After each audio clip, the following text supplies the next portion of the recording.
त्यातील एक महत्त्वाचा टॉपिक पाहणार आहोत। त्यामध्ये 1857च्या उठावातील भारतीय नेतृत्व आणि इंग्रजी नेतृत्व त्या संदर्भात बघा, सर्वात महत्त्वाचं म्हणजे एक स्टॅटिकचा प्रश्न आपल्याला महत्त्वाचा 1857च्या उठावावर एमपीएससी किंवा सरळ सेवा भरतीमध्ये विचारला जाऊ शकतो। तसेच सेंट्रल गव्हर्नमेंटच्या परीक्षामध्ये सुद्धा एक प्रश्न आपल्याला विचारला जाऊ शकतो। तर बघूया आपण दिल्ली येथील उठावाचं भारतीय नेतृत्व कुणी केलं। तर या ठिकाणी दिल्ली येथील उठावाचं भारताचं नेतृत्व बहादूरशाह जफर दुसरा व सेनापती बगते खान यांनी केलेलं होतं। बहादूरशाह जफर दुसरा हा भारताचा शेवटचा बादशाह म्हणून या ठिकाणी ओळखला जातो। तर पहिला बादशाह या ठिकाणी बाबर, ज्यानं 1526 मध्ये इब्राहिम लोदीचा पराभव केला आणि भारतामध्ये मोगल सत्तेची स्थापना केलेली होती। तर या ठिकाणी दिल्लीचं जे की इंग्रजी नेतृत्व आहे ते निकोलसन आणि हडसन या अधिकाऱ्यांनी केलं होतं। आणि दिल्ली येथील या उठावामध्ये निकोलसन हा जो की या ब्रिटिशांचा अधिकारी होता तो मारला गेला होता आणि त्याच्या हत्येचा बदला हडसननं घेतलेला होता। तर पुढे जाऊन कानपूर येथील उठावाचं नेतृत्व म्हणजे भारतीय नेतृत्व या ठिकाणी नानासाहेब पेशवे आणि तात्या टोपे त्यांचे सेनापती यांनी केलेलं होतं। तर या ठिकाणी आपल्याला नानासाहेब पेशवे यांचं जे काय मूळ नाव आहे ते धोंडोपंत किंवा तात्या टोपे यांचं असणारं जे काय मूळ नाव आहे ते काय आहे, तर महत्त्वाचं म्हणजे सेनापती रामचंद्र पांडुरंग टोपे। त्याचबरोबर महत्त्वाचं म्हणजे कानपूर येथील उठावाचं जे काही इंग्रजी नेतृत्व आहे ते कुणी केलं आहे, तर सर्वात महत्त्वाचं म्हणजे इंग्रजी नेतृत्व हे कॅम्पबेल या ब्रिटिश अधिकाऱ्याने केलं होतं। तर त्याचं नाव लक्षात ठेवा, या ठिकाणी सर्वात महत्त्वाचं म्हणजे कॅम्पबेल। त्याचबरोबर या 1857च्या उठावामध्ये लखनौ म्हणजेच अयोध्या या ठिकाणी एक उठाव झालेला होता आणि लखनौ उठावाचं जे काय नेतृत्व आहे भारताच्या बाबतीत जर पाहिलं तर बेगम हजरत महल यांनी केलेलं होतं। म्हणजे अयोध्या येथील उठावामध्ये बेगम हजरत महल यांनी त्यांचा एक अल्पवयीन मुलगा आहे विरजिश कादीर त्याला गादीवर बसविलं आणि या उठावाचं नेतृत्व स्वतः बेगम हजरत महल यांनी केलेलं आहे। तर या ठिकाणी बेगम हजरत महल यांच्या विरोधात लढलेलं जे काही इंग्रजी नेतृत्व आहे ते म्हणजे हॅवलॉक आणि आउट्रम हे ब्रिटिश अधिकारी इथं लढलेले होते।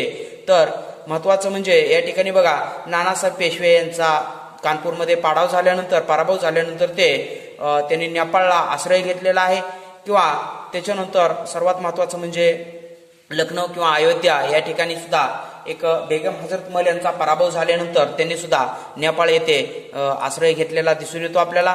त्याचबरोबर महत्त्वाचं म्हणजे झाशी या ठिकाणी हा 1857चा उठाव झाला। त्या ठिकाणी नेतृत्व राणी लक्ष्मीबाई, म्हणजेच राणी लक्ष्मीबाईचं नाव मनुकर्णिका तांबे। म्हणजे झाशी येथील उठावाचं जे नेतृत्व आहे ते कोणी केलं, तर राणी लक्ष्मीबाई यांनी केलेलं आहे, मनुकर्णिका तांबे।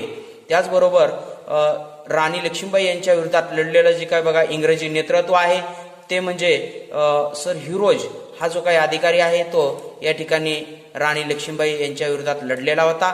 सर ह्युरोज काय म्हणतो, तर राणी लक्ष्मीबाई म्हणजे 1857च्या उठावातील बंडवाल्याकडील सर्वात सामर्थ्यशाली नेतृत्व होतं असं एक वर्णन सर ह्युरोज हा ब्रिटिश अधिकारी करतो। त्याचबरोबर जगदीशपूर या ठिकाणी बिहारमधील जगदीशपूर चे जे काही जमीनदार होते, सर्वात महत्त्वाचं म्हणजे बघा इथं आपल्याला प्रश्न हा विचारला जाऊ शकतो, म्हणजे जगदीशपूर येथील उठावाचं जे काय नेतृत्व आहे ते कोणी केलं होतं, तर राणा कुंवर सिंह। महत्त्वाचं आहे, जमीनदार होते, त्यांची जमिनी ब्रिटिशांनी हडप केल्यामुळं ते 1857च्या उठावामध्ये सहभागी झाले होते। कोण, तर राणा कुंवर सिंह। त्यांनी दानापूर छावणीचं नेतृत्व या ठिकाणी केलेलं होतं या उठावामध्ये। तर राणा कुंवर सिंह यांच्या विरोधात लढलेलं जे की इंग्रजी नेतृत्व आहे ते सुद्धा आपल्याला इथं विचारलं जाऊ शकतं। तर बघा, राणा कुंवर सिंह यांच्या विरोधात कोण लढलं, तर विल्यम टेलर। ठीक आहे, तर हा अधिकारी लढला होता। तर डग्लस नावाच्या अधिकाऱ्यानं राणा कुंवर सिंह यांना या ठिकाणी ठीक आहे ठार करण्याचा एक म्हणजे की प्रयत्न झालेला दिसून येतो। त्याचबरोबर पुढे जाऊन किंवा राणा कुंवर सिंह यांची जी काही हत्या आहे ती कोणाच्या माध्यमातून, तर डग्लसच्या माध्यमातून झाली। किंवा या ठिकाणी आपल्याला असाही प्रश्न विचारला जाऊ शकतो, 1857च्या उठावातील एक तरणा बांड म्हातारा म्हणजे राणा कुंवर सिंह अशा प्रकारचं वर्णन कोणी केलं, तर स्वातंत्र्यवीर सावरकरांनी राणा कुंवर सिंह यांचं वर्णन केलेलं होतं। म्हणजे 80 वर्षाचे असणारे राणा कुंवर सिंह हे 1857च्या उठावामध्ये एक तरण्या व्यक्तीप्रमाणे किंवा तरण्या माणसाप्रमाणे किंवा तरुणाप्रमाणे लढलेले होते, त्यामुळं या ठिकाणी त्यांचं हे वर्णन लक्षात ठेवा. आणि दुसऱ्या बाजूला अजून एक महत्वाचं म्हणजे परीक्षाभिमुख या ठिकाणी लक्षात ठेवा, म्हणजे राणा कुंवर सिंह यांनी आपला जखमी झालेला हात कापून काढण्याचं काम सुद्धा या ठिकाणी 1857च्या उठावामध्ये केलेलं होतं. त्यामुळं या ठिकाणी राणा कुंवर सिंह यांच्यावर प्रश्न आपल्याला विचारला जाऊ शकतो. महत्वाचं नेतृत्व आहे जगदीशपूर येथील उठावाचं. त्याचबरोबर जगदीशपूर येथील उठावाच्या बाबतीत बघा ब्रिटिशांचं नेतृत्व आपण पाहिलं, विल्यम टेलर या अधिकाऱ्याने केलेलं होतं. तर अलाहाबाद या ठिकाणी सुद्धा एक 1857 मध्ये एक महत्वाचा उठाव झाला. या उठावाचं नेतृत्व कोणी केलेलं आहे तर लियाकत अल्ली, ठीक आहे, लियाकत अल्ली यांच्या माध्यमातून उठावाचं नेतृत्व. त्याचबरोबर या ठिकाणी अलाहाबाद येथील उठावाचं जे काही इंग्रजी नेतृत्व आहे म्हणजे लियाकत अल्ली यांच्या विरोधात लढलेलं इंग्रजी नेतृत्व नील हा अधिकारी या ठिकाणी लढलेला होता. नील लक्षात ठेवा. त्याचबरोबर पुढे जाऊन बघा फैजाबाद या ठिकाणी उठाव झाला होता आणि फैजाबाद येथील उठावाचा जर आपण विचार केला तर तेथे कोणी नेतृत्व केलेलं आहे तर मौलवी अहमदुल्ला यांनी नेतृत्व केलेलं आहे. आणि 1857च्या उठावाबाबत मौलवी अहमदुल्ला यांनी एक महत्वाची भूमिका पार पाडलेली होती. त्यांनी लोकांमध्ये जनजागृती केली, त्यामुळे त्यांना म्हणजेच मौलवी अहमदुल्ला यांना डंकाशहा म्हणून सुद्धा ओळखलं जातं. त्याचबरोबर फैजाबादचं जे की इंग्रजी नेतृत्व आहे ते कोणत्या अधिकाऱ्याने केलं तर बघा या ठिकाणी एक महत्वाचा अधिकारी आहे या ब्रिटिशांचा.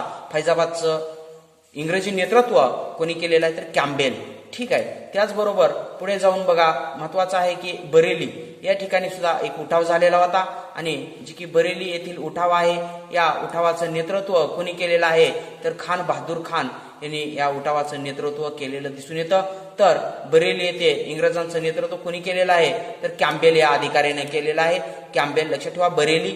त्याचबरोबर महत्वाचं आहे की नागपूर येथील उठाव याचं नेतृत्व राणी बांकाबाईने केलं होतं आणि राणी बांकाबाई ही ब्रिटिशांना एकनिष्ठ राहिलेली होती, त्यामुळं नागपूर येथील उठाव सुद्धा या ठिकाणी फसलेला आपल्याला दिसून येतो. तर 1857च्या उठावामध्ये राणी बांकाबाईनं कोणत्या ठिकाणचं तर नागपूर येथील उठावाचं नेतृत्व केलेलं आहे. तर त्याचबरोबर बघा खानदेशामध्ये भिल्ल जे काही बघा सर्वात महत्वाचं म्हणजे भिल्लांना एकत्रित करून खर्जा सिंग किंवा त्यांना आपण काजी सिंग या नावानं सुद्धा त्या ठिकाणी ओळखतो. म्हणजे खानदेशमध्ये हा महत्वाचा उठाव झालेला होता, तर त्याचं नेतृत्व खर्जा सिंग किंवा काजी सिंग यांनी केलेलं होतं. तर या ठिकाणी आपण नक्कीच बघा हा संपूर्ण व्हिडिओ खूप महत्वाचा आहे, एक्झाम ओरिएंटेड आहे, त्यामुळं आपण हा व्हिडिओ जास्तीत जास्त शेअर आणि लाईक करा.